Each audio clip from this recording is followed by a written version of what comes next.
রাব্বুল আলামিন বলেন এই জমিন বর্তমানে কোনো কথা বলে না, এত গুনাহ করো এত নাফরমানি, দিনের বেলায় রোজা রাখে না রমজান মাসে। জমিন ডাক দিয়া বলে না গুনাহ করিস না, অপরাধ করিস না, কিন্তু একদিন কবর জমিন সমস্ত গুনাহের কথা বলে দেবে। যখন প্রকম্পন সৃষ্টি হবে তীব্রভাবে, আর জমিনের সব সম্পদ বের করে দিবে ইসরাফিলের সিংহার ফুৎকারের মাধ্যমে। এরপরে মানুষগুলো বলবে ওয়াকালাল ইনসানু মা লাহা, এর জমিন তোর কি হয়ে গেল রে, কেন তুই সমস্ত দামি দামি সম্পদগুলো উঠায় দিতেছ? আর জমিন মানুষের ভাষায় বলবে, জমিন তখন সেদিন মুহাদ্দিস হয়ে যাবে, ইয়াউমা ইদিন তুহাদ্দিসু আখবারাহা, জমিন সেদিন সমস্ত খবর বলে দিবে। আল্লাহ এই গুনাহগার, এই নাফরমান, এই লোকটা, এই পুরুষটা, এই নারীটা তোমার জমিনে চলাফেরার হালতে নামাজ আদায় করে নাই, আল্লাহ দুনিয়ায় হায়াতের জীবনটাকে এমনিতে ব্যয় করেছে গুনাহের মাধ্যমে। আল্লাহ এইভাবে সমস্ত গুনাহের কথা জমিন বলে দিবে। বর্তমানে জমিন কোনো কথা বলে না, জমিনকে আল্লাহ অনুগত বানায় দিয়েছেন। আল্লাহ কোরআনের মধ্যে বলেছেন হুয়াল্লাযী জাআলা লাকুমুল আরদা যালুলা ফামশু ফি মানাকিবিহা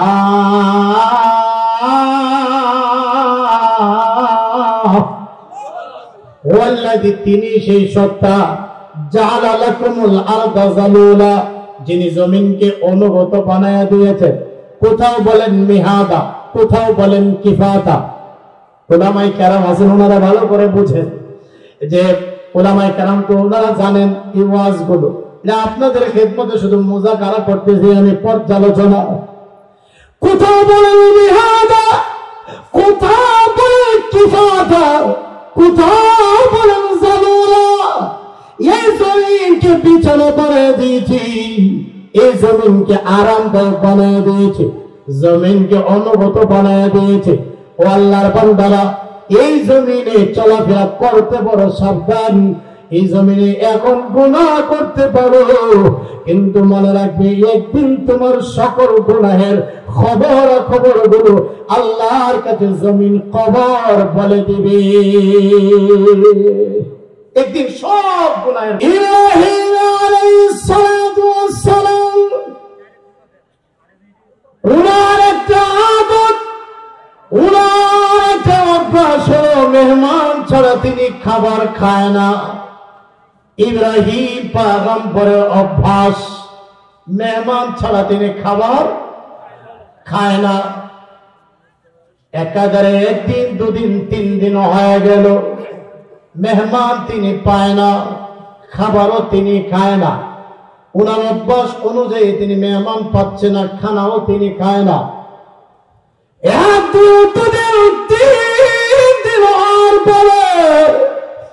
রাস্তার অলিতে গলিতে তিনি ঘোরাফেরা করেন, কোথাও কোন মেহমান পাওয়া যায় কিনা। হঠাৎ তাকায়া দেখেন এলোমেলো চুলে, উস্কো দুস্কো চুলে একটা লোক আসতেছে ওই দিকে। ডাক দিয়া বলেন, ভাই রে, আমার বাড়িতে আপনি মেহমান হইবেননি?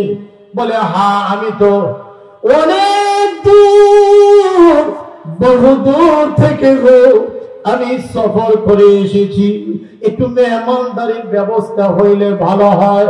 আমিও খুশি, আপনিও খুশি, একটু খাবারের ব্যবস্থা হইলে তো ভালো হয়। ইব্রাহিম পয়গম্বর ওই লোকটাকে নিয়ে গেলেন ঘরে দস্তরখানে, লোকটাকে নিয়ে বসলেন খাবার খাওয়ার জন্য। কিন্তু তাকায় দেখেন এই লোকটা খানা খাওয়ার সময় সুন্নত তরিকায় বসে না, সুন্নত তরিকায় খাবার খায় না। এমন হালত দেখা ইব্রাহিম পয়গম্বর বিরক্তি বোধ করলেন, একটু অন্যরকম বোধ করলেন। মেহমান লোকটা বুঝতে পারলো ইব্রাহিম পয়গম্বর বিরক্ত, মেহমানটা উঠে চলে গেছে, ইনি খানা খায় না। কিছুক্ষণ যাওয়ার পরে আল্লাহ রাব্বুল আলামিন জিবরিল আমিনকে পাঠিয়ে দিয়েছেন ইব্রাহিম পয়গম্বরের কাছে। হ্যাঁ জিবরাইল, যা আমার বন্ধু ইব্রাহিমের কাছে যা, ইব্রাহিমকে যা জানায় দে এই যে লোকটা উঠে চলে গেল, লোকটা এমন করার কারণে তিনি যে বিরক্ত হইলেন, এই যে লোকটা খানা খাইল না, আমার পয়গম্বরকে জিজ্ঞাসা করো এই লোকগুলোকে উনি সৃষ্টি করেছেন না আমি সৃষ্টি করেছি? জিবরিল আমিন এসে বলেন, ওগো ইব্রাহিমের পয়গম্বর, লোকটা যে উঠে চলে গেল আপনার বিরক্তির কারণে, এই লোকটাকে আপনি খাবার খাওয়ানোর মধ্যে ভালো করে বলেন নাই, শরীক করেন নাই। আল্লাহ বলেছেন লোকটাকে দ্রুত আপনি এনে আপনার দস্তরখানে শরীক করেন, খাবারে শরীক করেন। এই কথা বলার পরে ইব্রাহিম পয়গম্বর বের হয়ে গেলেন, ওই লোকটাকে নিয়ে আসলেন বাইরে, আসো আমার সাথে খাবার খাও। লোকটা বলেন, ওগো পয়গম্বর, একটু আগে আপনি নিজেই বিরক্ত হইলেন, আবার নিজে আমাকে ডেকে আনতেছেন, আগে কারণটা বলেন, কেন ডাকলেন? এই কারণটা আগে জানতে চাই। ইব্রাহিম পয়গম্বর বলেন, তুমি চলে যাওয়ার পরে আল্লাহ রাব্বুল আলামিন আমার কাছে জিবরিলকে পাঠায়া এই কথা বলেছেন যে আল্লাহ তাআলা এতদিন পর্যন্ত এক ওয়াক্তের জন্য তোমাকে না খাওয়ায়া রাখে নাই, তাই আল্লাহ বলেছেন তোমাকে শরীক করার জন্য খাবারে আমার ভুল হয়ে গেছে, মাফ করে দাও। ওই লোকটা রাখতে বলেন, ওগো ইব্রাহিম পয়গম্বর, আল্লাহ এত দয়া এত মায়া, আমি আর দেরি করতে চাই না, খানা খাবো, তবে আগে শর্ত হলো আমাকে আগে ঈমানের কালিমাটা পড়ে দিন, লা ইলাহা ইল্লাল্লাহু ইব্রাহিম খলিলুল্লাহ। বাস কালিমা পড়া মুসলমান হইলেন। আমি যে কথাটা আপনাদের বোঝাতে চাচ্ছি সেটা হলো মেহমানকে কদর করেছেন হযরত ইব্রাহিম আলাইহিস সালাতু ওয়াস সালাম। সব আল্লাহ তাআলাও মেহমান আসলে খুশি হয়, সুবহানাল্লাহ। অনেক গরম, আপনাদের দিকে প্রচন্ড গরম লাগতেছে। যাই হোক, তাইলে আমি আপনাদের মেহমানের কদর করা, আল্লাহ আপনাদের আশা বসাকে কবুল করেন, সকলকে উত্তম বিনিময় দান করেন। এটা বিশেষ করে কবরস্থানের ওয়াজ, কবরস্থান এর উপলক্ষে বিশেষ করে এবং মাদ্রাসা উপলক্ষে আপনাদের ইমাম সাহেব হুজুর এবং সভাপতি সাহেব ওনারা বলেছেন এই বিষয়ের উপরে কথা হওয়ার জন্য, কবর আখিরাত মাদ্রাসার বিষয়। এই সুবাদে আপনাদের খিদমতে কালামুল্লাহ শরীফের 30তম পারা এর সূরাতুল আদিয়াত তিলাওয়াত করেছি। নবীজির হাদিসের ভান্ডার থেকে একখানা হাদিসের টুকরা পাঠ করেছি। আল্লাহ যদি আমাকে দয়া করে ভিক্ষা দান করেন, কিছু কথা আরজ করব, মা তাওফীকি ইল্লা বিল্লাহ। প্রিয় হাজিরিন, আমরা কবর নিয়ে প্রথমে আলোচনা করব। কবর এমনিতেই আপনারা সকলেই জানেন, যত প্রাণী আছে আল্লাহর সৃষ্টি, জীবন যাদেরকে দিয়েছেন তাদেরই মরণ আছে, ঠিক না বেটি? কারণ আল্লাহ জীবনও দিয়েছেন, মরণও কি আল্লাহ দিয়েছেন। মানে এটা আগেই আল্লাহ তাআলা ঘোষণা করেছেন। আল্লাহ নিজেই সৃষ্টি করেছেন জীবন এবং মরণ।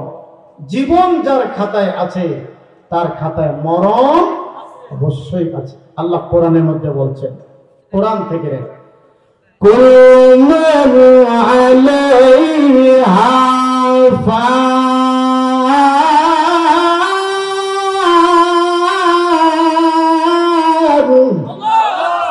ওয়া ইয়াবকা ওয়াজহু রাব্বিকা যুল জালালি ওয়াল ইকরাম।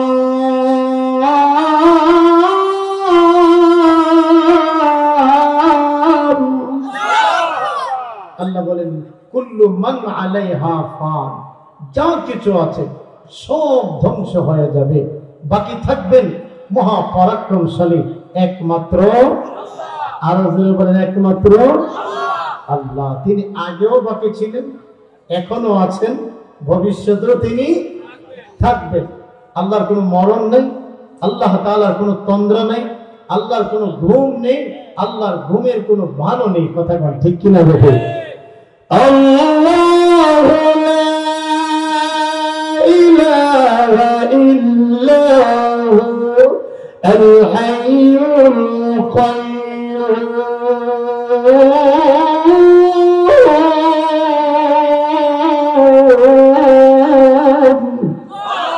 লা তাখুযুহু সিনাতুন ওয়ালা নাওম।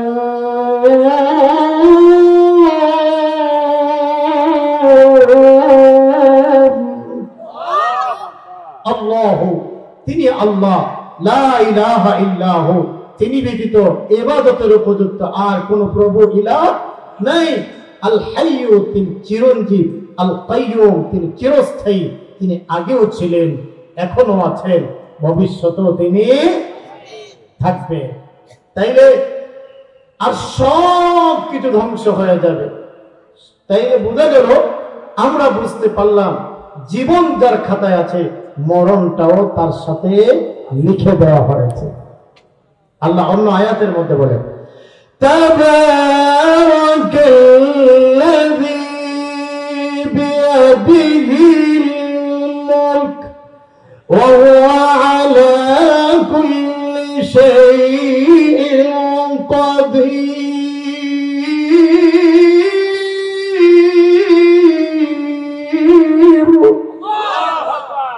কতই না বরকতময় সত্তা, যার হাতে রাজত্ব, যার হাতে রাজত্ব, এবং তিনি সবকিছুর ব্যাপারে কুদরতওয়ালা, কুওয়াতওয়ালা। আর আল্লাযী খালাকাল মাউতা ওয়াল হায়াতা লিয়াবলুয়াকুম আইয়ুকুম আহসানু আমালা ওয়া হুয়াল আজিজুল গফুর।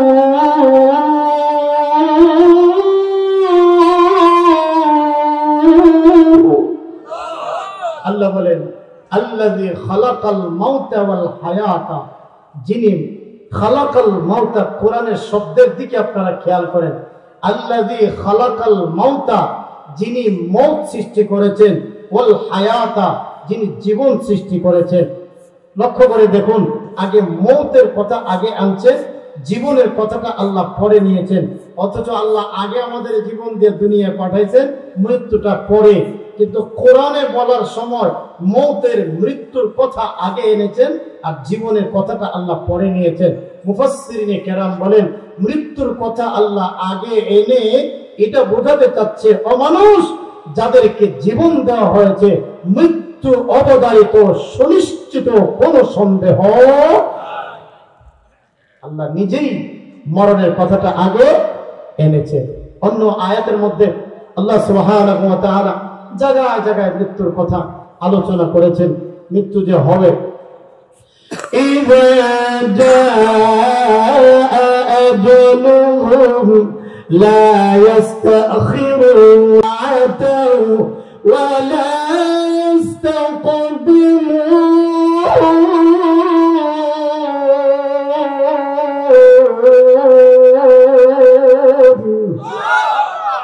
যখন ইযা জাআ আজালুহুম, তাদের নির্ধারিত সময় যখন আসবে, মানে মৃত্যুর সময় যখন আসবে, লা ইস্তাখিরুনা সাআতাও ওয়া লা ইস্তাকদিমুন, একটা সেকেন্ড পিছানো হবে না, আগানো হবে না, ঠিক সময়ে তার মৃত্যু বরণ করতেই হবে। তাহলে বোঝা গেল অকালে মৃত্যু বলতে কোনো শব্দ নাই। অনেক সময় পোস্টারে লেখা থাকে অমুকের অকাল মৃত্যুতে আমরা গভীরভাবে শোকাহত। আচ্ছা, তার যদি মৃত্যুর কাল না আসতো, সে কি মৃত্যুবরণ করত? তার মানে কি আল্লাহ তাকে মৃত্যুর সময় আসার আগে তারে মরণ দিয়ে দিছে? কথা বলেন না কেন? নাকি তার মৃত্যুর কাল আসছে বলেই আল্লাহ তাআলা তাকে কি দিছে? মরণ দিছে। কথা বলেন ঠিক না বেঠিক? তাহলে এই কথাটা চরম ভুল। অকাল মৃত্যুতে আমরা গভীর শোকাহত, এটা শুদ্ধ না ভুল? আরো জোরে বলেন না, এটা ভুল।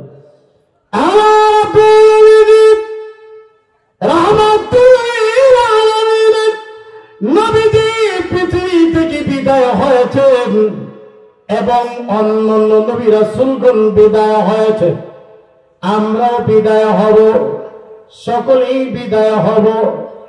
আমার আগে বাস করেছে এই বাড়িতে অনেকজন, তারাও গেছে, আমিও যাব, থাকবো আমি কতক্ষণ? কথা বলেন ঠিক কিনা? আকাশের চন্দ্র সূর্য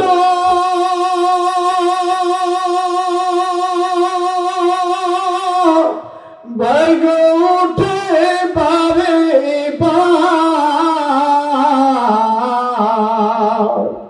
মাটি নিচে যে জন গেছে আল্লাহ ফিরিবে না। কত মানুষ আসলো গেল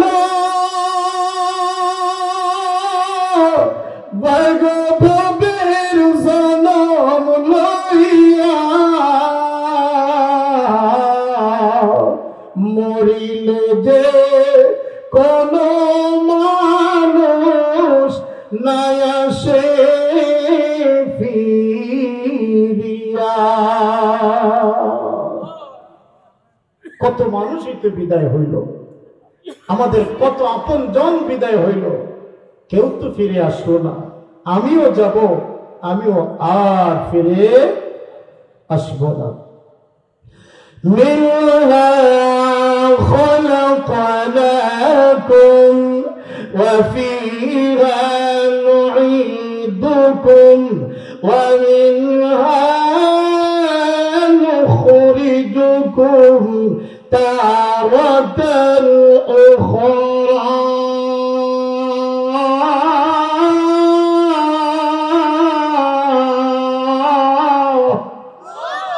আল্লাহ বলেন, ও মানুষ, মিনহা খালাকনাকুম, এই মাটি থেকে আমি আল্লাহ তোমাদের সৃষ্টি করেছি, ওয়া ফিহা নুঈদুকুম, এই মাটিতেই তোমাদের ফিরে যেতে হবে, ওয়া মিনহা নুখরিজুকুম, আল্লাহ বলেন তোমরা মাটিতেই ফিরে যাবে, আর ওয়া মিনহা নুখরিজুকুম তারাতান উখরা, এই মাটি থেকে আবার পুনরুত্থিত তোমাদেরকে আল্লাহ করবে।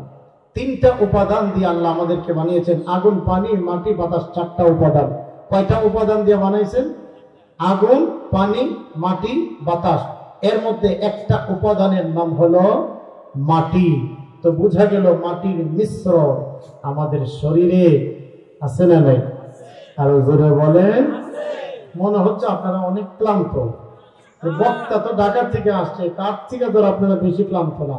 আপনাদের এক রায় আর বক্তার বেকরায়, বেকরাইটা আপনারা বুঝবেন না, গাজীপুর টাঙ্গাইলের ভাষা। আপনাদের এক রাত, আমাদের প্রতি রাত।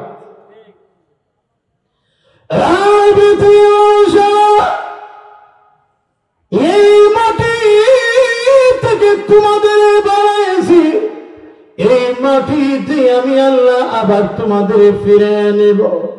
এই মাটি থেকে অতীত হবে, মাটি থেকে আবার তোমাদের পুনরায় ওঠানো হবে। বান্দা, এরে আল্লাহর বান্দারা, ওগো আল্লাহর বান্দিরা, যেহেতু মৃত্যু হবে সুনিশ্চিত, কোনো সন্দেহ নাই। এই মাটিতে আমরা যাব, কোনো সন্দেহ আমাদের নেই।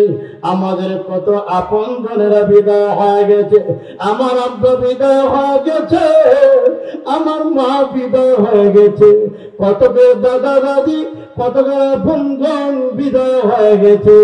ঠিক আমরাও চলে যাব, আমরা আর কোনোদিন ফিরে আসবো না, ফিরে আসার কোনো সুযোগ নাই। ফিরে আসতে চাইবে কিন্তু ফিরে আসতে পারবে না। বান্দা বান্দি আল্লাহ তাআলার কাছে এই দরখাস্ত রাখবে, কবরে যাওয়ার পরে ওই সময় দরখাস্ত রাখবে, আল্লাহ আমাদেরকে ফিরে পাঠাও। এটা আল্লাহ কোরআনে কারীমের মধ্যে বলেন, রব্বানা ফারজি'না, আল্লাহ আবার আমাদেরকে ফিরে পাঠাও। কি করি আল্লাহ আবার যদি পৃথিবীতে যেতে পারি, ওয়াদা দিলাম গো আর জিন্দেগিতে গুনাহ করব না, নামাল সালিহা,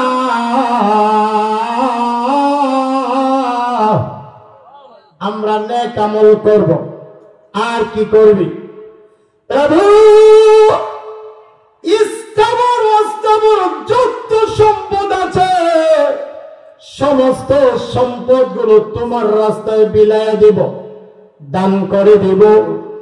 আপনারা কি বলেন? এতগুলো কথা বলার পরেও কি আল্লাহ রাব্বুল আলামিন আবার আমাদেরকে দুনিয়ায় পাঠাবেন নাকি? না না, আর তো কোনো সুযোগ নাই, আর কোনো সুযোগ হবে না। আমার দরদেরা, কবরের আলোচনা আমরা করব। তাহলে মৃত্যু হলে কবরে যাওয়া লাগবে। মনে রাখবেন, বুঝার সহজার্থে আমরা নাম্বার দিয়ে বলবো। প্রথম কথা, কবরের ব্যাপারে মৃত ব্যক্তিটা যখন মৃত্যুবরণ করে, যখন লোকটা ইন্তেকাল করে, তার রূহটা দেখে এবং কথা বলে। এটা প্রথম কথা। এই নিয়ে কয়েকটা কথা বলবো। মৃত ব্যক্তির রূহ, আত্মাটা দেখে এবং কথা বলে। আমার কথা মনে হয় আপনারা বুঝতেছেন না নাকি? প্রথম কথা কি বললাম? কবরের আলোচনার প্রথম কথা, মৃত ব্যক্তির রূহ বা আত্মাটা ফেরেশতার হাতে থাকে। এই রূহটা দেখে এবং কথা বলে। দ্বিতীয় আলোচনা, স্বয়ং কবর কথা বলে, মৃত ব্যক্তিকে লক্ষ্য করে। তৃতীয় হচ্ছে, কবরের মাটি তাকে চাপ সৃষ্টি করবে, চাপ দিবে। এটা হচ্ছে 3 নম্বরের কবরের আলোচনা করব আমরা। চতুর্থ নম্বর, সওয়াল জবাবের ঘাঁটি, সওয়াল জবাব করা হবে। পঞ্চম নম্বর হচ্ছে, নেককার যদি হয় নেককারের পুরস্কার, বদকার যদি হয় তার তিরস্কার বা আযাবের ব্যবস্থা। এই 5টা কথা সংক্ষেপে কবরের আলোচনায় আমরা করব ইনশাআল্লাহ। প্রথম কথায় আসেন, একটা মানুষ যখন মারা যায়, একটা লোক যখন মারা যায়, তাকে আমরা কি বলি? কি বলি? লাশ। লাশ লাশ শব্দের অর্থ কি? মুফাসসিরিনে কেরাম বলেন লা শাইআ। লাশ শব্দের অর্থই হলো লা শাইআ, এটা কিচ্ছু না, আর কিছু নাই। এখন আর তার নামে ডাকি না মরহুম বইলা, আমরা ডাকতে থাকি, লাশ বলতে থাকি, ঠিক না বেঠি? এই ব্যক্তিটা মারা গেলে তার রূহটা ফেরেশতার হাতে থাকে। তখন তার রূহটা সব কিছু দেখে। তার সন্তানরা যে কাঁদে, তার আপনজন কাঁদে, তার স্ত্রী, তার সন্তান, তার ভাই কাঁদে, তাকে গোসল করায়, কাফন পরায়, এইভাবে তাকে খাটিয়াতে উঠায়। এই সব কিছু সে দেখে। তার বন্ধু বান্ধবেরা কিভাবে কাঁদে, সব কিছু এটা রূহটা দেখতে থাকে। বিশ্বাস করেন, যদি মৃত ব্যক্তির জানাজাটা তার নিজের সন্তান পড়াইয়া দেয়, এত খুশি হয়। গোটা পৃথিবীর মালিক যদি তাকে বানায় দেওয়া হয়, তবুও সে এত খুশি হয় না। সুবহানাল্লাহ। তাহলে আপনারা কি চান না আপনার একটা সন্তান আপনার জানাজা পড়াক? চান না আপনারা? ভাইগো, বড় দুঃখের সাথে বলছি, আমরা অনেকেই আপনজনের জানাজায় শরীক হইলাম, মূর্তির মতো দাঁড়ায় আছে, কিচ্ছু পড়ে না, কোনো দোয়া পড়ে না। অথচ উলামায়ে কেরাম আমার ডানে বামে জিজ্ঞাসা করেন, জানাজাতে ইমাম যেভাবে দোয়া পড়তে হয়, মুসল্লিদেরও পড়তে হয়। কথা ঠিক না বেঠি? কিন্তু দাঁড়ায় থাকে, দোয়া পারে না, তো দাঁড়ায় আছে। আপনারা কি চান আপনার সন্তানটাও আপনার শেষ বিদায়টা দোয়া না পড়া দেখ? এটা কি চান আপনারা? যদি না চান, আপনার একটা সন্তানকে জানাজার দোয়াটা, ইসলামের মৌলিক বিধিবিধান তথা কোরআন শিক্ষা মাদ্রাসায় যে একটা সন্তানকে হাফেজ আলেম বানান, নিয়ত আছে কার কার? একটা ছেলে বা বাতিরা আপনজন কোন বাচ্চারে দিয়ে আলেম হাফেজ বানাইবে, নিয়ত করা লাগে ইনশাআল্লাহ নাকি? নিয়ত করতে পারি? আল্লাহ আমাদের কবুল করুন, বলেন আমিন। আর জোরে বলেন আমিন। قال رسول الله صلى الله عليه وسلم إذا وضعت الجنازة فاحتملها الرجال على أعناقهم أما النبي بولن إذا وضعت الجنازة যখন লাশটাকে জানাজা দেওয়া হয়, فاحتملها الرجال على أعناقهم, লোকজনে যখন তার লাশটাকে কাঁধে বহন করে, লাশের খাটিয়াটা, লাশের খাটটাকে যখন কাঁধে বহন করে নিয়ে যায়, তখন লোকটা যদি নেককার হয়, লোকটা যদি নেককার হয়, লোকটা যদি আল্লাহওয়ালা হয়, আল্লাহর ওই বান্দা বান্দিটা যদি নামাজি হয়, যদি হালালের উপরে অটল থেকে থাকে, এই লোকটা তখন নেককার লোকটা ডেকে ডেকে কি বলবে? আমার নবী বলেন, ওই নেককার সালেহ লোকটা ডেকে ডেকে বলেন, ইন কানাত সালিহাতান, লোকটা যদি নেককার হয় তখন সে বলে, কদ্দিমুনি কদ্দিমুনি, এ আমার আপনজনেরা, এ আমার কলিজার সন্তান, এ আমার ভাইয়েরা, ওগো আমার রক্তের বাঁধনেরা, দেরি করো না, জলদি জলদি তাড়াতাড়ি দ্রুত গতিতে আমাকে তোমরা দাফন করো, আমাকে তোমরা দ্রুত গতিতে দাফন করো, দেরি করো না তোমরা। কারণ ওই লোকটা সে দেখতে থাকে যেন তার কবরটা জান্নাতের বাগান বানায় দেওয়া হয়েছে। সে তার বন্ধু আল্লাহর সাথে, তার বন্ধু নবীজির সাথে সাক্ষাৎ করবে। তাই লোকটা তার রূহটা ডেকে ডেকে বলতে থাকে, কদ্দিমুনি কদ্দিমুনি, ও আমার আপনজনেরা, দেরি করো না তোমরা, জলদি জলদি দ্রুত গতিতে আমাকে দাফন করো। জোরে বলেন সুবহানাল্লাহ। আর যদি মৃত ব্যক্তিটা যদি বদকার হয়, গুনাহগার, নাফরমান, বেনামাজি, বেপরদাওয়ালি হয়, তখন ওয়া ইন কানাত গায়রা সালিহাতিন قالت يا ويلها أين تذهبون, যদি কিনা লোকটা বদকার হয়, গুনাহগার, নাফরমান, বেনামাজি, বেপরদাওয়ালি হয়, তখন এই লোকটা ডেকে ডেকে বলেন, قالت يا ويلها, হায়রে আফসোস, হায়রে আফসোস, আইনা ইয়াযহাবুন, কোথায় তোমরা যাচ্ছ আমাকে নিয়ে? আমাকে নিয়ে কোথায় যাও? আমার বড় ভয় লাগে। আমি কিভাবে থাকবো একা একা? আমি কেমন করে থাকবো একা একা কবরের ভিতরে? আমাকে নিয়ে যেও না, আমার বড় ভয় লাগে, আমাকে নিয়ে তোমরা যাও না। তাহলে প্রথম কথা, রূহ আত্মাটা দেখে এবং কথা বলে। কথা বুঝাতে পারছি আপনাদেরকে? দ্বিতীয়, কবর, স্বয়ং কবরে কথা বলে। কি কথা বলে? নেককার হইলে নেককার ব্যক্তিকে উদ্দেশ্য করে কবর একরকম কথা বলে, বদকার গুনাহগার যদি হয় আরেক রকমের কথা বলে। সেটা কি? হাদিস শরীফের মধ্যে আসছে। কবর তখন ডাক দিয়া বলেন, ও আল্লাহর বান্দা, নেককার যদি হয়, নামাজি যদি হয়, ডাক দিয়া বলে, ও আল্লাহর বান্দা, আমার ভিতরে আশাটা তোমার সার্থক হয়েছে, তুমি ধন্য হয়েছ, আমার ভিতরে এসেছ ঈমান আমলের পুঁজি লইয়া, তুমি সার্থক হয়ে গিয়েছ। কিছুক্ষণের ভিতরে তুমি দেখতে পাইবা তোমার কবরটা জান্নাতের বাগান বনে গেছে। আর জোরে বলেন না সুবহানাল্লাহ। কিছুক্ষণের ভিতরে তুমি দেখতে পাইবে তোমার কবরটা জান্নাতের বাগান হয়ে গেছে। আমার নবীজি এটাই হাদিসের মধ্যে বলেছেন, আল কবরু রাউযাতুন মিন রিয়াজিল জান্নাহ আও হুফরাতুন মিন হুফারিন নার। কবরটা কারো কারো জন্য জান্নাতের বাগান, কারো কারো জন্য জাহান্নামের গর্ত। নাউযুবিল্লাহ। জাহান্নামের গর্ত হয়ে যাবে কিছুক্ষণের ভিতরে। কবরটা লক্ষ্য করে নেককার এবং বদকারকে বলতে থাকবে। বদকার যদি হয় বলতে থাকবে, এ গুনাহগার, ও বেনামাজি, ও নাফরমান, ও বেপরদাওয়ালা, ওগো বেপরদাওয়ালি, তুমি তো ঈমান আমলের পুঁজি নিয়ে আসনি আমার ভিতরে। কিছুক্ষণের ভিতরে বুঝতে পারবে আমি কবর কেমন, কতটা কষ্টের জায়গা। কিছুক্ষণের মধ্যেই তুমি দেখতে পাবে কবরটা সংকীর্ণ হয়ে যাবে, আর সে কষ্টের মধ্যে পতিত হবে। এখন তো মাটি কোনো কথা বলে না, একটা সময় এই মাটি, কবর, সমস্ত কিছু আল্লাহর কাছে খুলে খুলে বলে দিবে। এখন জমিন কোনো কথা বলে? মাটি কথা বলে? কেন জানেন?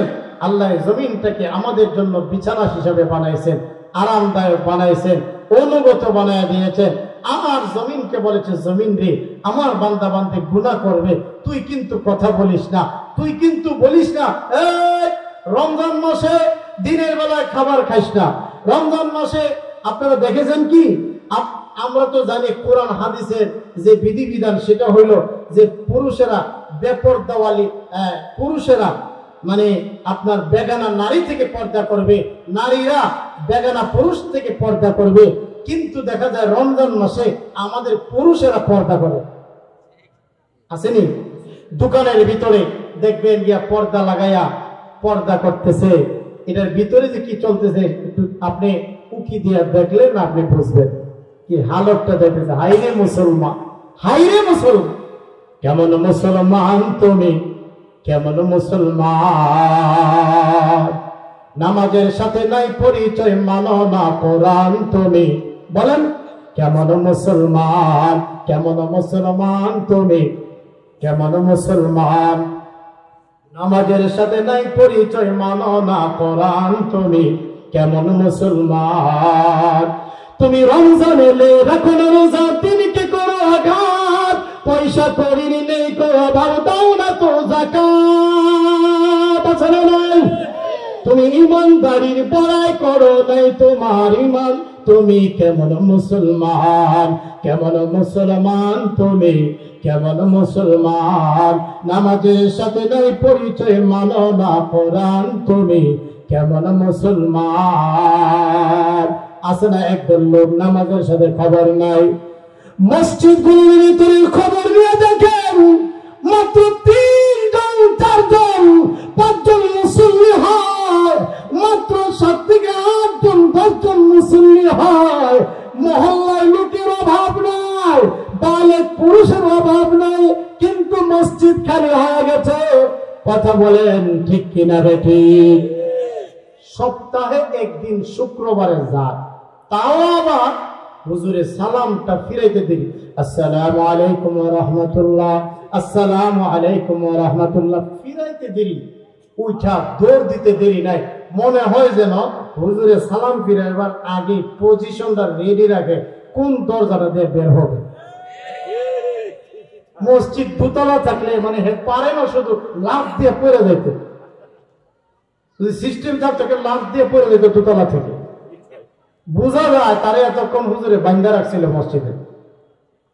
এমন একটা হালত, এমনিতে সারা সপ্তাহ নামাজ পড়ে না, আর শুক্রবার আসলে যাওই যা যাইলো সালাম ফিরাইতে দেরি, ওইটা দৌড় দিতে দেরি নাই। আপনারা ঠিক কর, আপনাদেরই আপন জন এমন করে। আল্লাহ আমাদের বোঝার তৌফিক দেন। ও ভাই, জুমা নামাজকে 2 রাকাত, সভাপতি সাহেব কি করে? জুমা নামাজ 2 রাকাত, কথা বল না, 2 রাকাত, কয় রাকাত?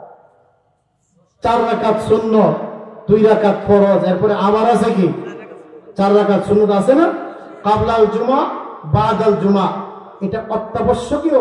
আপনি কেমন আসে কইলেন রাসূলের? হ্যাঁ, আবার আছে আখিরি, আপনি নফলও আছে। আরে হিটা তো পড়ে, সুন্নত মুআক্কাদাই তো পড়তেছে না। আল্লাহ আমাদের বুঝবার তৌফিক দান করেন, বলেন আমিন। এমন করেন না, বলেন ইনশাআল্লাহ। আর বলেন ইনশাআল্লাহ। রাহমাতুল আলামিন নবী ঘরের ভিতরে আছে, মসজিদে আযান আছে, আর ইতিমধ্যে আম্মা যারা আয়েশা রাদিয়াল্লাহু আনহা নবীজির কাছে গিয়ে বলেন, ওগো নবীজি, আমি কে, আমার পরিচয়টা দিন। নবীজি কোনো কথা বলতেছেন না।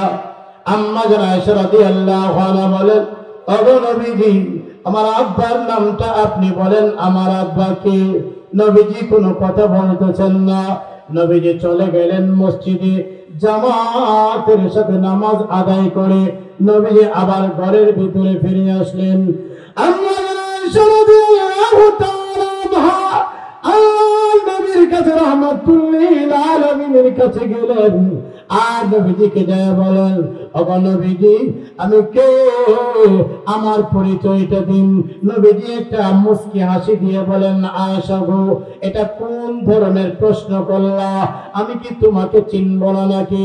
আম্মা জান আয়েশা রাদিয়াল্লাহু আনহা বলেন, ওগো নবীজি, আমার আব্বার নামটা আপনি বলেন না।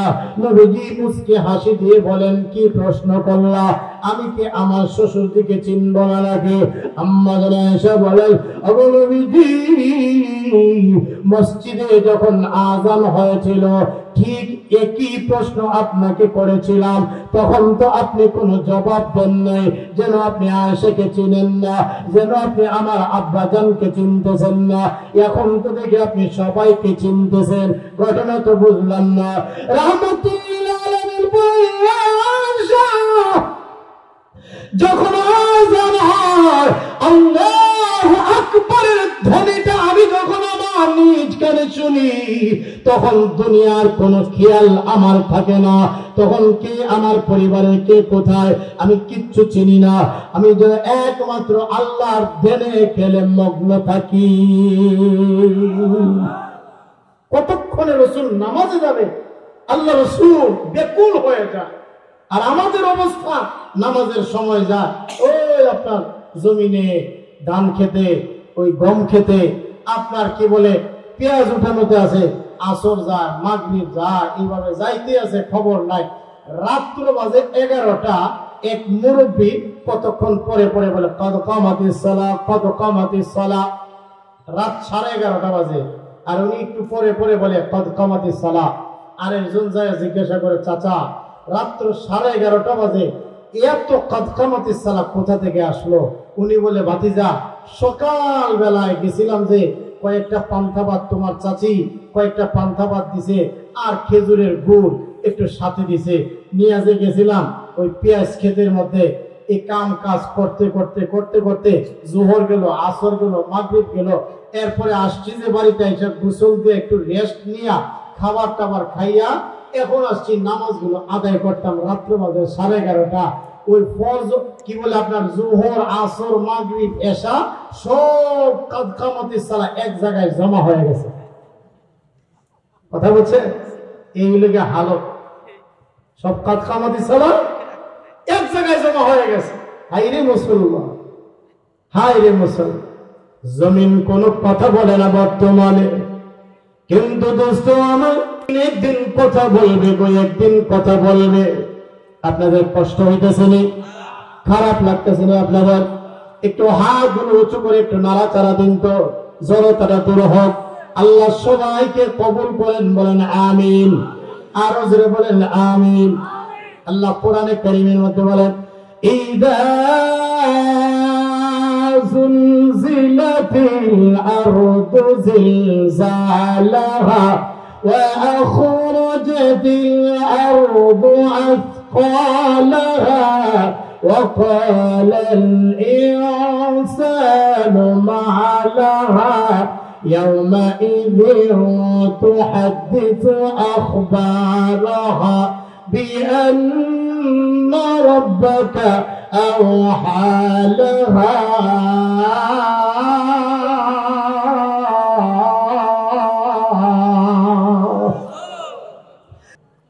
আল্লাহর বান্দারা, আল্লাহর বান্দিরা, আল্লাহ এত দয়া করছেন আর আমরা গেছি নষ্ট হয়ে।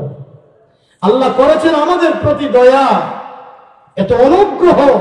এক কথায় সাগরের মাছ যেমনি ভাবে পানির ভিতরে ডুবন্ত, আমরাও আল্লাহর নিয়ামতের ভিতরে ডুবন্ত, কিন্তু রবের নাশক্রিয়া করি। ইন্নাল ইনসানা লিরাব্বিহি লাকানুদ।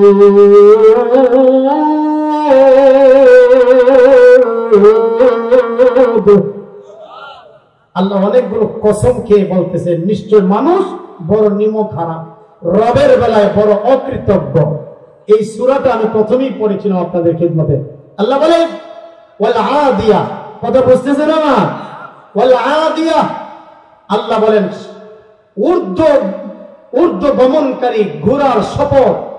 যুদ্ধের ময়দানে যে ঘোড়া যায় খুব স্পিডে দৌড় দেয় না, সকাল বেলায় ভোরে ভোরে শত্রুর উপরে আক্রমণ করে, ওই ঘোড়ার কসমকে আল্লাহ বলেন শপথ ঊর্ধ্বশ্বাসে, মানে আহ আহ এরকম শ্বাস নেয়, দ্রুত গতিতে যখন ঘোড়া দৌড়ায় তার শ্বাস প্রশ্বাস বেড়ে যায়। কথা বলেন ঠিক কিনা? ওই শ্বাস প্রশ্বাসের শপথকে আল্লাহ বলেন ঊর্ধ্বশ্বাসের শপথ। ওয়াল আদিয়া ওয়াল আদিয়াতি দাবহা, ঊর্ধ্বশ্বাসের শপথ। এরপরে আল্লাহ বলেন যে ঘোড়াটা এরকম ভাবে ফাল মুরিয়াতি কদহা, যার পদাঘাতে পায়ের আঘাতে অগ্নি স্ফুলিঙ্গ বিচ্ছুরিত হয়। ফাল মুরিয়াতি কদহা, ফালমুগীরাতি সুবহা, সকাল বেলায় একেবারে ভোর বেলায় শত্রুদের উপরে সে আক্রমণ করে। ফালমুরিয়াতি কদহা ফালমুগীরাতি সুবহা ফাআসারনা বিহি নাকআ, সে এরকম ভাবে ধুলাবালি উড়াতে থাকে। আর ফালাসাতনা বিহি জামআ, শত্রুদের ভিড়ের ভিতরে ঢুকে পড়ে। ওই ঊর্ধ্বগামী স্পিডে দৌড়নেওয়ালা যে ঘোড়া, ওই ঘোড়ার শপথকে আল্লাহ বলতেছেন, শোনো, একটা ঘোড়া দেখতেছে যে তরবারির আঘাতে ঘোড়ার জীবন বিপন্ন হয়ে যায়, তবুও সে মালিকের কথা অমান্য করে না। মালিকের কথা শুনে সে দেখতেছে তরবারির আঘাত শুধু তার মালিকের উপরে পড়ে না, তার উপরেও তরবারির আঘাত পড়ে। কথা বলেন ঠিক কিনা? যখন যুদ্ধে ঘোড়া যায়, শুধু কি যুদ্ধের উপরে যিনি থাকে তার উপরে পড়ে না, ঘোড়ার উপরেও তরবারির আঘাত পড়ে? ঘোড়াটা দেখে তবুও কিন্তু একবার ঘুরে দাঁড়ায় না, ডাক দিয়া বলে না, মালিক আমি আর যুদ্ধের এখানে থাকবো না, আমি চলে যাব। সামান্য খাবার খেয়ে একটা ঘোড়া যুদ্ধের ময়দানে জীবনকে বিলাইয়া দেয়। আল্লাহ বলেন, ওই ঘোড়ার শপথ খেয়ে বলতেছি, ইন্নাল ইনসানা লিরাব্বিহি লাকানুর, অমানুষ, এমন একটা ঘোড়ার মতো তোমরা হইতে পারলে না, তোমার জীবনটা একটা যুদ্ধের ঘোড়ার মতো বানাইতে পারলে না। সামান্য খাবার খেয়ে ঘোড়াটা জীবনটা বিলীন করে দেয়। আর তুমি আল্লাহর বান্দা হইয়া, সৃষ্টির সেরা জীব হইয়া, সৃষ্টির উত্তম মাখলুক হইয়া তুমি আল্লাহর গোলামি করো না, একটা ঘোড়ার মতো জীবনও তুমি গঠন করতে পারবা না। সুতরাং ইন্নাল ইনসানা লিরাব্বিহি লাকানুর, মানুষ রবের বেলায় বড় অকৃতজ্ঞ। কথা ঠিক না বেটি? একটা গরু সামান্য খাবার দেন, আপনারা যারা গরু পালেন না অনেকে, কতটুকু খাবার দেন, কিন্তু এই গরুটা আপনি যদি হাল চাষাবাদ করেন এটা দিয়ে, আপনি যদি ধান মাড়াই করেন এটা দিয়ে, এটা আপনার কাজ করবে না? কথা বলেন না কেন? আগে তো ছিল হাল চাষাবাদ গরু দিয়ে করতো, করতো না, এখন না আপনার ট্রাক্টর বের হয়েছে। আগে কি আর এগুলো ছিল? হ্যাঁ, ছিল না। একটা গরু কিন্তু সামান্য খাবার খেয়েও মালিকের অবাধ্য হয় না। কুরবানির সময় আমরা যখন গরু জবাই করি, একটা গরু যদি ঘুরে দাঁড়ায় আর যদি বলে আয় তোরা কে কে আইবি আয়, আমরা 10-15 জন তার লোকে পারবো? কথা বলেন পারবো? পারবো। আল্লাহ অনুগত বানাই দিয়েছেন, অমানুষ, সমস্ত পৃথিবীর সবকিছু তোমাদের জন্য, আর তোমাদেরকে বানাইছেন আল্লাহর গোলামির জন্য। সুবহানাল্লাহ জোরে বলেন না? কষ্ট হইতেছে আপনাদের? তো বলছিলাম অকৃতজ্ঞ হওয়া যাবে না। ওই কবরে, কবর বলবে বদকার যদি হয়, মনে আছে না আপনাদের আগের কথা, বদকার যদি হয়, গুনাহগার বেনামাজি যদি হয়, আল্লাহ অকৃতজ্ঞ বান্দা যদি বান্দি যদি হয়, তো বলবে কিছুক্ষণের ভিতরে তুমি দেখতে পাবে তোমার কবরটা সংকীর্ণ হয়ে যাবে, জাহান্নামের গর্ত বনে যাবে। তাইলে দ্বিতীয় নম্বর হলো কবর কথা বলে। 1 নম্বর রূহটা দেখে এবং কথা বলে। 2 নম্বর কবর এরকম ভাবে কথা বলবে, নেককারের সাথে একরকম, বদকারের সাথে আরেক রকম। 3 নম্বর হলো কবরের ভিতরে চাপ সৃষ্টি করবে। আপনারা মনে রাখবেন, এই যে আমরা কবর দিই, এটার নাম হলো সমাধি। কবর এক জিনিস, কবর জগৎ আর এক জিনিস। কবর জগৎ এটা ভিন্ন বিষয়, সকলকেই কবর জগতে যেতে হবে। আর না হয় হিন্দুরা তো বলবে আমরা তো আগুনে পুরাই দিলাম, আর কিসে হিসাব নিকাশ। কেউ যদি নদীতে পানিতে পড়ে মারা যায় বা লাশ ভাসায় দেয়, যেখানেই থাকুক না কেন, কবর জগৎ এটা ভিন্ন বিষয়। কবর জগতে তাকে যাওয়া লাগবে। কবর জগতে মাটি তাকে চাপ সৃষ্টি করবে। আল্লাহ রাসূল সাল্লাল্লাহু আলাইহি ওয়াসাল্লাম নবীজির একজন সাহাবীকে রাখলেন, কবরের দিকে লক্ষ্য করে বলে, কবর রে তুই তো আমার সাহাবীরে চাপ দিবি। আল্লাহ রাসূলের কথা বলতেছিলেন। এরপরে আরেকজন সাহাবী বলে, ইয়া রাসূলুল্লাহ, ওগো আল্লাহর হাবিব, আপনার সাহাবী তিনি কবরের মধ্যে ওনাকে চাপ দিবে, তো উনি তো একজন মুমিন, উনি তো আপনার সাহাবী, তার কবরেও চাপ দিবে? নবী তখন বলেছেন, শুনুন, নেককারের কবরে চাপ দেবে, বদকারের কবরে চাপ সৃষ্টি করবে। আম্মা জান আয়েশা রাদিয়াল্লাহু আনহা নবীজির কথাগুলো শুনলেন। নেককার ব্যক্তিকেও চাপ দিবে এবং গুনাহগার বান্দা বান্দিকেও কবরে চাপ দিবে। আম্মা জান আয়েশা বলেন, নবীজি গুনাহগার ব্যক্তির কবরে চাপ দিবে, এটা তো বুঝলাম, কিন্তু নেককার ব্যক্তির কবরে চাপ দিবে এটা তো বুঝি নাই। আম্মা জান আয়েশা এই প্রশ্ন করার পরে রাহমাতুল লিল আলামিন বলেন, আয়েশা গো তুমি বুঝতে পারো নাই, তাহলে শোনো, গুনাহগার ব্যক্তি আর নেককার ব্যক্তির ভিতরে পার্থক্য আছে, দুইজনের চাপ দেওয়ার ভিতরে পার্থক্য আছে। গুনাহগার ব্যক্তিকে যে চাপ দিবে এর অবস্থাটা এমন, দৃষ্টান্তটা এমন, একটা ডিমের উপরে ভারী পাথর যদি রেখে দেওয়া হয়, এটা যেমন হবে গুনাহগার ব্যক্তিকে চাপ দিলে এমন হবে। আর নেককার ব্যক্তিকে কবর যখন চাপ দিবে, এর দৃষ্টান্তটা হলো মাথা যদি কারো ব্যথা হয়, কারো মাথায় যদি ব্যথা হয়, আর যদি কেউ তার মাথাটাকে চেপে দেয়, হাত বোলায়া দেয়, তার কাছে যতটা অনুভব হবে, একটা নেককার ব্যক্তির কবরের চাপটা এমন অনুভব হবে যেরকম আল্লাহু আকবার। হ্যাঁ শুনো, একটা গুনাহগার ব্যক্তির কবরে যখন চাপ দেবে, একটা চাপের কারণে তার এক পাশের হাড্ডিগুলো আর এক পাশে গিয়ে ঢুকে যাবে, হাড্ডিগুলো ভেঙে চুরমার হয়ে যাবে, মোয়া হয়ে যাবে, হাড্ডিগুলো খান খান হয়ে যাবে গুনাহগার ব্যক্তির কবরের চাপের কারণে। আর নেককার ব্যক্তির কবরের চাপের কারণে, এই চাপটা দেওয়ার কারণে হালকা ব্যথা অনুভব হবে, কিন্তু এই চাপের কারণে একটা চাপ দিয়া নেককার বান্দা বান্দি জীবনের টুকিটাকি যত গুনাহ ছিল সমস্ত গুনাহগুলো আল্লাহ মাফ করে দিবে। গুনাহগার ব্যক্তির চাপে হাড্ডিগুলো ভেঙে খান খান হয়ে যাবে, আর নেককার ব্যক্তির কবরেও চাপ দিবে, কিন্তু তার চাপের কারণে তার জীবনে যত গুনাহগাতা ছিল সমস্ত গুনাহগাতা আল্লাহ মাফ করে দিবে। সুবহানাল্লাহ, জোরে বলেন না সুবহানাল্লাহ। কলিজার টুকরা প্রাণের সাথিয়াবাসী, ও কলিজার টুকরা পাবনাবাসী আমার, ও প্রাণের সাথীরা, মুরব্বী বাচ্চারা, মায়েরা, বোনেরা আমার, কলিজার যুবক ভাইয়েরা আমার, তাহলে নেককার ব্যক্তির কবরেও চাপ দিবে, পার্থক্য আছে না নাই? বাইরে মনে রাখবেন, কবরের চাপ থেকে কেউ রেহাই পাবে না। আমার নবীজি বলেন, কবরের চাপ থেকে যদি কেউ রেহাই পেত, আমার বিশিষ্ট সাহাবী সাদ ইবনে মুআয রাদিয়াল্লাহু আনহু কবরের চাপ থেকে মুক্তি পাইত।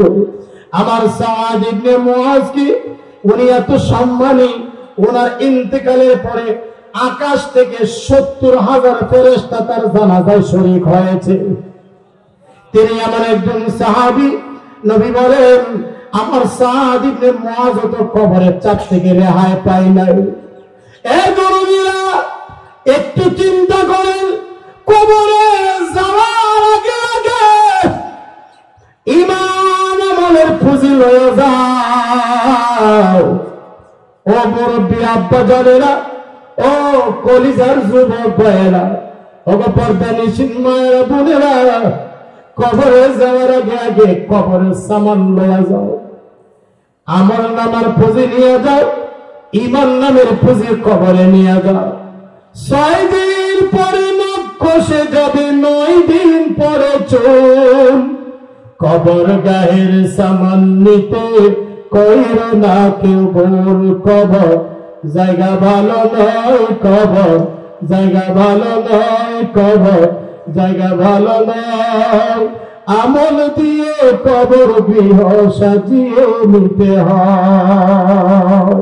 6 দিন পর নখ খসে যাবে, 9 দিন পরে চুল, কবর গায়ের সামান নিতে কইর না কেউ ভুল। তোমরা কবর গায়ের সামান নিতে কইর না কেউ ভুল। কবর জায়গা ভালো নয়, কবর জায়গা ভালো নয়, কবর জায়গা ভালো নয়, আমল নামার পুঁজি দিয়ে সাজিয়ে নিতে হয়। আল্লাহ আমাদের তৌফিক দান করুন, বলেন আমিন। আল্লাহ আমাদের তৌফিক দান করুন, বলেন আমিন। আমার দরদিরা, প্রাণের সাথীরা, কবরবাসী, 3 নম্বরের কথাটা বলতেছিলাম, কবরের চাপ সৃষ্টি করবে। প্রথম নম্বর, কবরের আলোচনায় আমরা বলেছিলাম নেককার বদকারের হালত, রূহটা দেখে এবং কথা বলে। দ্বিতীয় হলো কবর স্বয়ং কথা বলে। তৃতীয় হলো কবরের মাটির চাপ সৃষ্টি করবে নেককার এবং বদকার।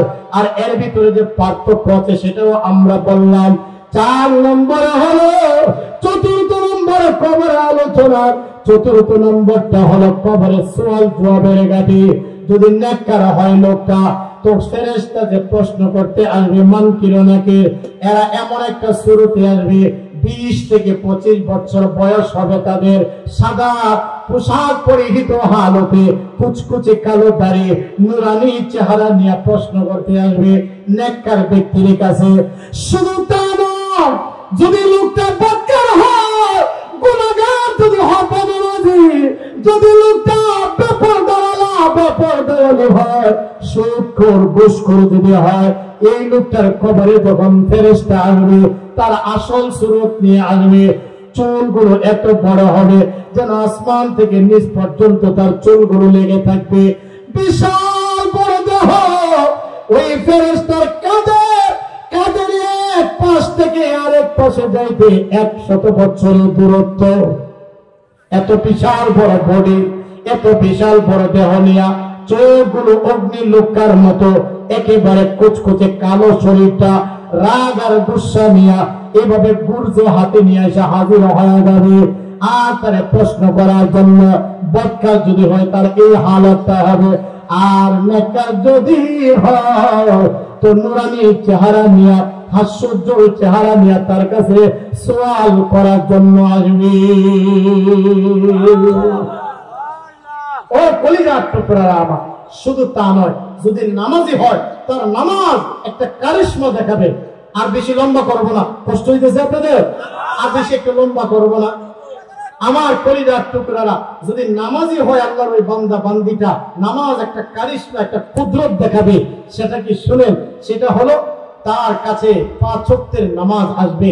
হাদিস শরীফের মধ্যে আছে 5 ওয়াক্তের যে নামাজগুলো সে দুনিয়ায় আদায় করত, ওই নামাজগুলোকে একটা শরীর, একটা জিসিম, একটা বডি স্ট্রাকচার বানায় দেওয়া হবে। একটা সুরত নিয়ে নামাজ গিয়ে তার পাশে হাজির হবে। ওই মুনকার নাকিরকে বলবে, এই মিয়া একটু সময় দেরি করো না, তারে প্রশ্ন করতে। নামাজ গিয়ে তার পাশে দাঁড়াবে এই লোকটাকে সহযোগিতা করার জন্য নেককার ব্যক্তিকে। সুবহানাল্লাহ, সুবহানাল্লাহ। হাদিসের মধ্যে আছে, ওই যে লোকটার যে কবরের মাটির চাপ দিছিল নেককারকে, এই চাপের কারণে তার ঘুম চলে আসবে। কি চলে আসবে? ঘুম, বড় আরামের ঘুম। এক ঘুমে ওই মুনকার নাকির আসবে। আসার পরে তারে আয়েশা ডাক দিবে আল্লাহর কুদরতে। সে চোখটা খুইলাই দেখবে, এটা আল্লাহর কুদরতে। চোখ খুলে দেখবে সূর্যটা ডুবে ডুবে 1000 ফেরেশতাদের স্পেশাল টিম এবং আরো একটা এক্সট্রা স্পেশাল টিম তাকে দলিল শিখায়া দেয়। জোরে কন্যা সুবহানাল্লাহ। আমরা দুনিয়াতে কেমন জীবন গঠন করব? বদকারের জীবন না নেককারের জীবন? আরো জোরে বলেন, নেককারের জীবন। আল্লাহ আমাদের কবুল করুন, বলেন আমিন। আর লম্বা না, 5ম নম্বরটা হলো কবরের আলোচনার 5ম নম্বরটা হলো যে নেককার যদি হয় তার কবরে আল্লাহ তাআলা সুখের ঠিকানা বানায় দিবেন কবরটা।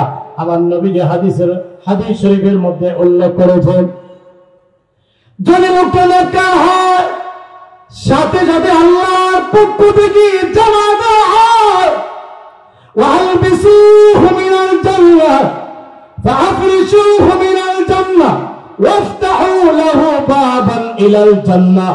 এটা আমার নেককার বান্দা বান্দির কবর। এ ফেরেশতারা, আমার এই বান্দা বান্দিদের, এরা যেহেতু নেককার, এরা যেহেতু নামাজি, এরা যেহেতু আল্লাহর ভয়ে গুনাহ পরিত্যাগ করেছে, দুনিয়াতে কষ্ট করে জীবন যাপন করেছে, তবুও হারাম খায় নাই, নামাজটা ছাড়ে নাই। যদিও গরীব কিন্তু নামাজ ছাড়ে না। এত দুনিয়ায় কষ্ট করেছে, সুতরাং ওয়ালবিসুহু মিনাল জান্নাহ, জান্নাতের পোশাকটাকে পরায়া দাও, আফরিশুহু মিনাল জান্নাহ, জান্নাতের বিছানা তার কবরে বিছায়া দাও, ওয়াফতাহু লাহু বাবান ইলাল জান্নাহ, জান্নাতের দিকে একটা কানেকশন করে দাও। 70টা কানেকশন করে দেওয়া হবে জান্নাতের সাথে। 70টা কানেকশন দিয়া জান্নাতি নাজ নিয়ামত কবরে থেকে সে উপভোগ করতে থাকবে। আর বদকার যদি হয়, আল্লাহ বলবে যে তার জাহান্নামের পোশাক পরাও, জাহান্নামের বিছানা তার কবরে বিছাও, জাহান্নামের দিক থেকে কানেকশন লাগায় দাও, জাহান্নামের কষ্ট, আযাব, তিরস্কার কবরে থেকে সে ভোগ করবে। নাউযুবিল্লাহ। আল্লাহ আমাদের আমল করার তৌফিক দেন, বলেন আমিন। আমার দরদিরা, আর দুই একটা কথা বলবো। এখন কথা হলো, কবরে যাওয়ার আগে আমরা ইবাদত করতে হবে। আচ্ছা, ইবাদত করতে হলে ইবাদত শিখবার দরকার আছে না ভাই? ইবাদত শিক্ষা দেওয়া হয় কোথায়?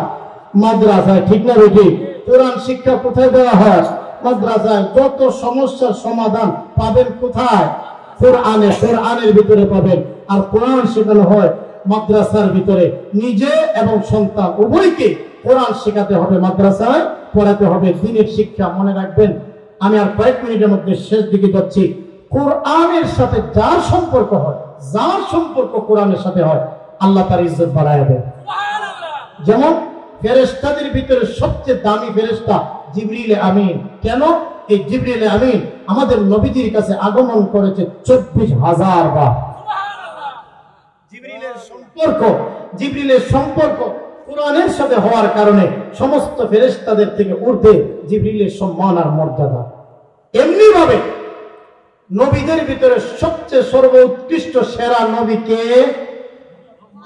মুহাম্মদুর রাসূলুল্লাহ সাল্লাল্লাহু আলাইহি ওয়াসাল্লাম। আমাদের নবী বলেন, আমাদের নবীর সম্পর্ক কোরআনের সাথে।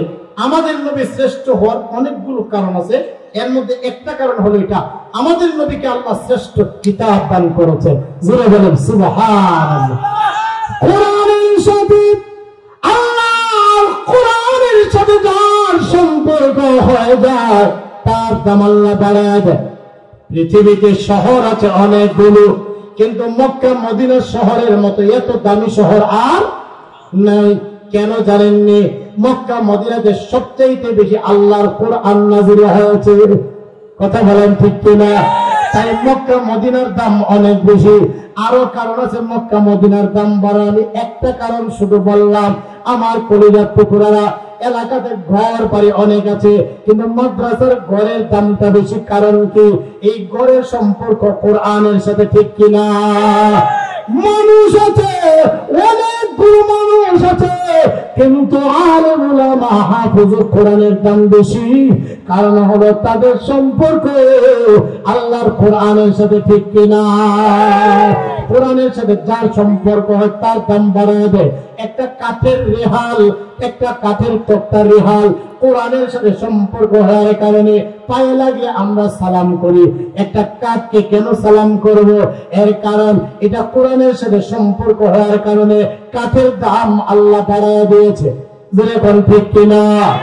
ঠিক তদ্রুপভাবে আল্লাহর বান্দা, আল্লাহর বান্দি যদি কিনা আল্লাহর কোরআনের সাথে সম্পর্ক লাগায়, এই যে মাহে রমাদান সামনে আসতেছে, কোরআন পড়েন, কোরআন বলেন। অন্তত কোরআন যদি পড়তে নাও পারেন, আল্লাহর কোরআনকে বুকের মধ্যে লাগান, মুখের মধ্যে চুমু খান। এমন একটা ঘটনা আছে, একজন আল্লাহর বান্দাকে এই জন্যই মাফ করে দেওয়া হয়েছে। উনি কোরআন পড়তে পারতেন না, কিন্তু আল্লাহর কোরআন বুকে নিয়ে জড়ায় ধরতেন, আল্লাহর কোরআনকে চুমু খাইতেন আর বলতেন, মালিক তোমার কোরআন পড়তে জানি না গো, যদি পড়তে পারতাম বড় মজা করে তিলাওয়াত করতাম। কিন্তু তিনি পড়তে পারে না। আল্লাহর বান্দা দুনিয়া থেকে বিদায় হয়ে যাবার পরে কোন একজন বুজুর্গকে স্বপ্নে দেখানো হয় যে এই লোকটাকে কোরআনের মহব্বতের কারণে আল্লাহ তাকে মাফ করে দিয়েছে। কোরআনের সাথে সম্পর্ক লাগা। রমাদান আসতেছে, তেলাওয়াত করেন, আটকে আটকে পড়েন, তাও সমস্যা নাই, পড়েন। উলামায়ে কেরাম আছে, মসজিদের ইমামগণ আছে, অন্তত 10টা সূরা, কমসে কম নামাজ পড়তে 5টা সূরা লাগে, আলহামদুলিল্লাহ সূরা সহ 5টা সূরা কমসে কম নামাজে আমরা বিশুদ্ধ করতে পারি, নিয়ত করতে পারি না ইনশাআল্লাহ? আল্লাহ আমাদের কবুল করুন, বলেন আমিন। আমার দরদিরা, এখন আর দু একটা কথা বলবো মা বোনদেরকে নিয়ে। আমার মায়েরা, বোনেরা, আম্মা ও বোনেরা আমার, আপনাদেরকে নিয়ে দু একটা কথা বলছি। পর্দা, নামাজ যেমন ফরজ, রোজা যেমন ফরজ, ধনীদের উপর যাকাত যেমন ফরজ, হজ যেমন ফরজ, পর্দা করাটা এমন ফরজ। শুধু পুরুষ নারীরা করবে না, পুরুষরাও। একটা সহজ কথা বলি, যাদেরকে বিবাহ করা জায়েজ একটা পুরুষের জন্য, একজন পুরুষ যে নারীকে শরীয়তে বিয়ে করা জায়েজ আছে, ওই নারীদের সাথে পর্দা করা ফরজ, সহজ হিসাব। আবার নারীদের বেলায় একটা নারী যে পুরুষদেরকে বিবাহ করা শরীয়তে জায়েজ, ওই পুরুষদের সাথে একটা নারী পর্দা করা ফরজ। কথা বোধহয় বুঝাইতে পারি না আপনাদেরকে, একবার সহজ হিসাব। পুরুষেরা যে নারীদেরকে শরীয়তে বিয়ে করা যায়, ওই নারীদের সাথে পর্দা করা ফরজ ফরজ। নারীরা যে পুরুষদের কাছে বিয়ে বসতে পারবে জায়েজ শরীয়তে, ওই পুরুষদের থেকে পর্দা করা ফরজ। পর্দা অকাট্য বিধান, অত্যাবশ্যকীয় বিধান, জরুরি বিধান, এটা লঙ্ঘন করার কোন সুযোগ আল্লাহ কোরআনে বলেন, ওয়াকারনা ফি বুয়ুতিকুন্না ওয়ালা তাবাররাজনা তাবাররুজাল জাহিলিয়াতিল উলা। ও দুনিয়ার নারীরা, হে দুনিয়ার নারীরা, তোমরা তোমাদের নিজ গৃহে অবস্থান করো, নিজের বাড়ি আঙ্গিনায় থাকো। নারীদের নিজের বাড়ি কোনটা? বিয়ের আগে তার বাবার বাড়ি, বিয়ের পরে স্বামীর বাড়ি। কথা বলেন ঠিক কিনা? এগুলো হলো তার বাড়ি। আল্লাহ রাব্বুল আলামিন বলেন, ও দুনিয়ার নারীরা, ওয়াকারনা ফি বুয়ুতিকুন্না, নিজ গৃহে তোমরা অবস্থান করো। ও নারী, মার্কেটে যায় না, ক্ষেত খামারে যায় না, বেপরদায় বের হয় না, চেহারা খুইলা এলোমেলো চুলে বেপরদায় তুমি বের হয় না জাহিলি যুগের নারীদের মতো। ও আম্মারা, ও প্রাণের বোনেরা, পর্দা পর্দা এটা আল্লাহর অকাট্য বিধান। আল্লাহ আমার মা বোনদেরকে বুঝবার তৌফিক দান করে, আমল করার তৌফিক দান করে, বলেন আমিন। ফাতেমা রাদিয়াল্লাহু আনহা, হযরত ফাতেমা আলী রাদিয়াল্লাহু আনহুকে ওসিয়ত করে দেন, আলী, আমি যদি মরে যাইব, দিনের বেলায় আমাকে দাফন করবেন না, রাতের বেলায় আমাকে দাফন করবেন। কেন গো ফাতেমা, কেন দিনের বেলায় তোমাকে দাফন করব না? হযরত ফাতেমা বলেন, শুনিলে আমাকে কেউ দেখতে পারে না, আমি কখনো বেপরদা হই নাই। যেরকম সুবহানাল্লাহ। আমি ফাতেমা কেমন ছিলাম? লম্বা না খাটো, মোটা না চিকন, হালকা না মাঝারি, কেউ আমাকে দেখবে দূরের কথা আন্দাজ করতে পারে নাই। ও স্বামী আমার, আমি মারা গেলে আমার লাশটা যদি গোরস্থানের দিকে নিয়ে যাও, তবে কেউ যদি আমার লাশটা দেখে আন্দাজ করে ফেলবে আমি কেমন ছিলাম। আমি এটাও চাই না, তাই রাতের বেলায় আমাকে দাফন করবেন। এই ছিল হযরত ফাতেমার জীবন, যিনি মরার পরেও পর্দা করতে চায়। যেরকম সুবহানাল্লাহ। আর আম্মা জানেরা, বোনেরা, আপনাদেরকেও বলি, আপনারা তো সেই ফাতেমার উত্তরসূরি, আপনারা পর্দা করবেন। দাম্পত্য জীবন সুখময় হোক, স্বামী স্ত্রী একে অন্যকে ছাড় দিতে হবে, ভুল ত্রুটি ক্ষমা করে দিতে হবে, একে অন্যের দুষ্টুটি ঢেকে রাখতে হবে। শাশুড়ি আম্মারা পুত্র বধূদেরকে নিজের মেয়ের মতো মনে করতে হবে, পুত্র বধূরা শাশুড়ি শ্বশুরকে নিজের বাবা মার মতো মনে করতে হবে। নিজের মেয়ে যদি লবণ বেশি দেয় তরকারিতে, তখন বলে ছোট বাচ্চা বুঝছে না নতুন নতুন। কথা বলেন নাই? নিজের মেয়ে যদি একটু লবণ দিয়ে দেয় একটু বেশি, তখন বুঝছে না, বুঝতে পারে না, বাচ্চা মানুষ তো বুঝতে পারে না। আপনার পুত্র বধূ যদি একটু লবণ বেশি দেয় যদি, তখন কয় কি গো বউ, কে এরকম কে, তোর আম্মা কি তোরে রান্না বান্না শিখাই নাই? পুত্র বধূ দিলে দোষ হয়ে যা, নিজের মেয়ে দিলে দোষ হয় না। এই জন্য আম্মা আপনাদেরকে বলছি, যারা শাশুড়ি আছেন, আপনার মেয়েটাকে যেমন নতুন বলে আপনি মাফ করে দেন, ছোট মানুষ বলে ধরেন না, একটা কিছু করলে দূর এটা বুঝছে না, আমগো বাচ্চা মানুষ কম বয়স বুঝে না, এরকম বলে ছেড়ে দেন। আপনার পুত্র বধূর বেলায় ঠিক আপনি এই কথাটাই বলবেন, তবেই সংসারে শান্তি হবে। কথা বলেন না?